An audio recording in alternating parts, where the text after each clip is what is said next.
Pelas informações. E hoje é justamente o Dia Internacional de Combate à Corrupção. O Brasil melhorou de posição no ranking da corrupção mundial, mas tentar melhorar ainda mais a posição do país, órgãos oficiais e ONGs trabalham para combater esse problema.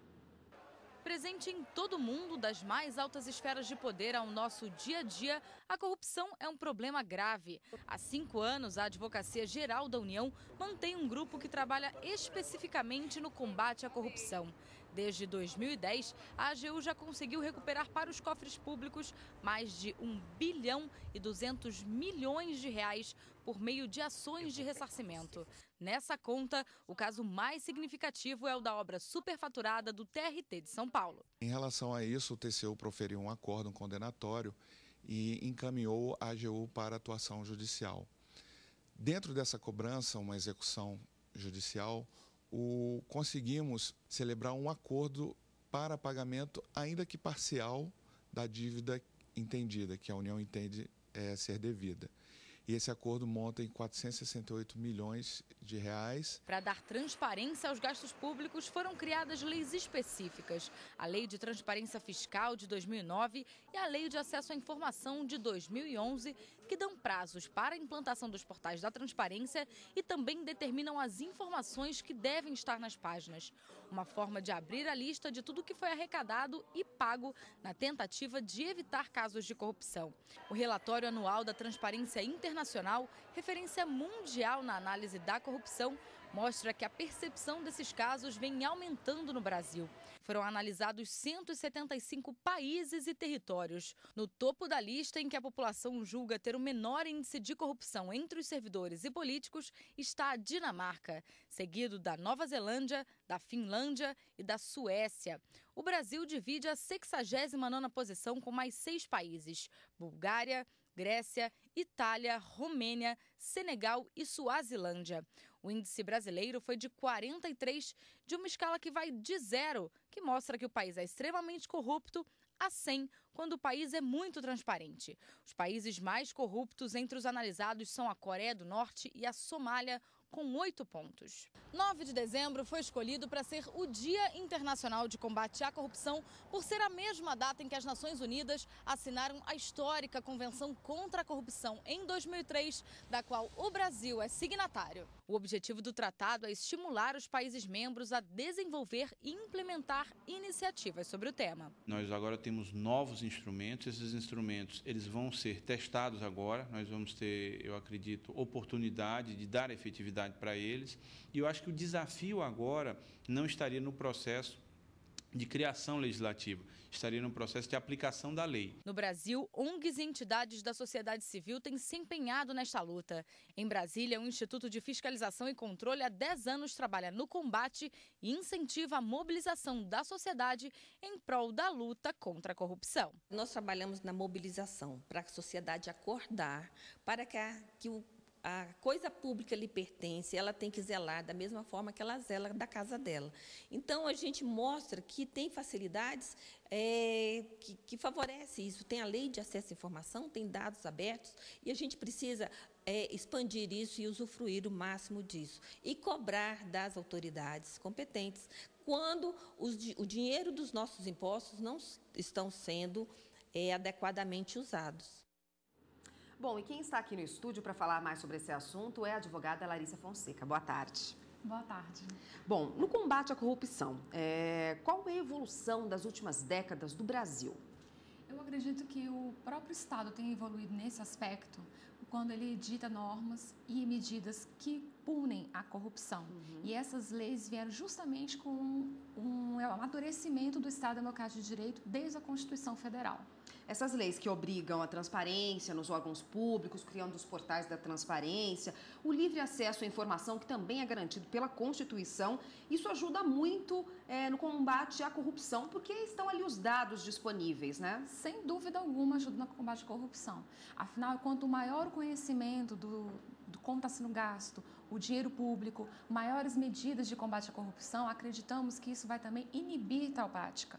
Então, quanto mais houver o engajamento do Estado e essas medidas forem efetivamente aplicadas, eu acredito que teremos sim um combate mais eficiente à corrupção. Cabe ao cidadão também ficar de olho.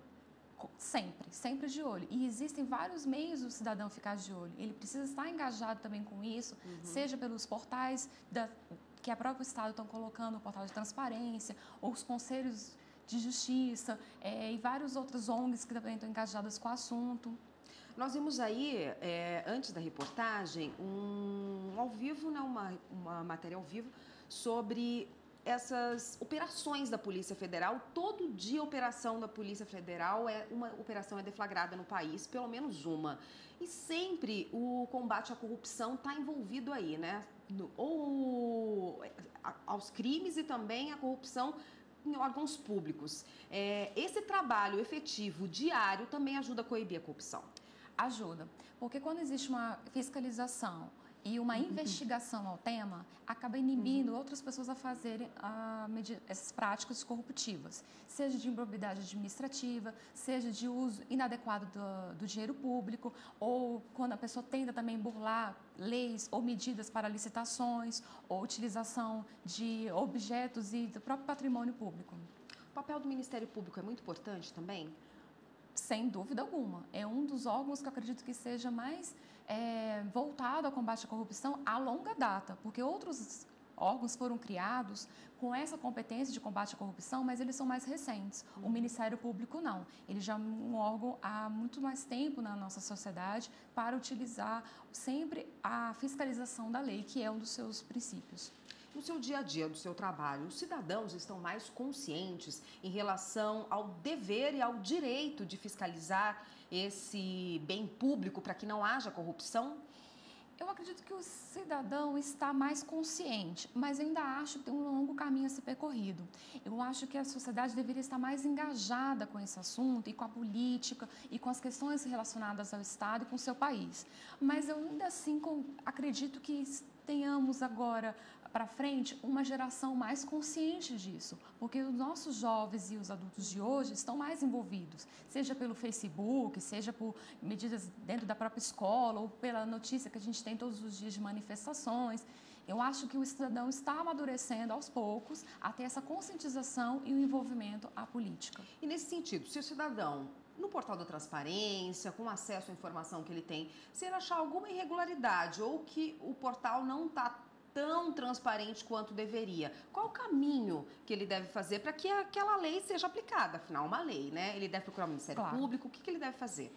Bom, ele pode procurar o Ministério Público, sim, mas existem também alguns órgãos que estão vinculados a determinadas competências ou a determinados órgãos do Estado ou do poder para poder fazer essa fiscalização. Por exemplo, para o Poder Executivo, alguma coisa que não seja correta, é interessante que o cidadão procure a Corregedoria Geral da União. Se for questões vinculadas ao Poder Legislativo, de repente é interessante procurar o Tribunal de Contas da União. Mas em todos os casos, o Ministério Público estará também a postos para atender em qualquer uma das esferas, seja o Poder Executivo ou Legislativo. E no Poder Judiciário também temos o Conselho Nacional de Justiça, que o cidadão também pode se recorrer a ele e questionar qualquer tipo de corrupção ou atividade que ele não concorde que ele esteja verificando. E o que falta, para a gente finalizar, o que falta para que esse cerco se feche ainda mais e que consiga-se garantir a punição adequada e a não existência da corrupção? Chega a ser uma pergunta até um pouco delicada, vamos dizer assim. Mas eu acredito que a conscientização do cidadão é um principal meio de combatermos a corrupção. E isso vai se dar um pouco ao longo dos anos e da educação que a gente pode dar aos nossos filhos ou às pessoas que à nossa volta, de que é importante se envolver com esse assunto. Mas ainda, além disso, acredito que a punição eficiente às pessoas que cometem algum tipo de corrupção tem que ser punidas de forma eficiente e eficaz, para que isso seja realmente uma forma de inibição para que a corrupção não haja mais no nosso país. Tá ótimo, obrigada pelas informações, pela entrevista. Eu conversei com a advogada Laísa Fonseca, que conversou com a gente nesse Dia Mundial Internacional da Corrupção. Isso aí, obrigada pela participação. Obrigada, até uma próxima.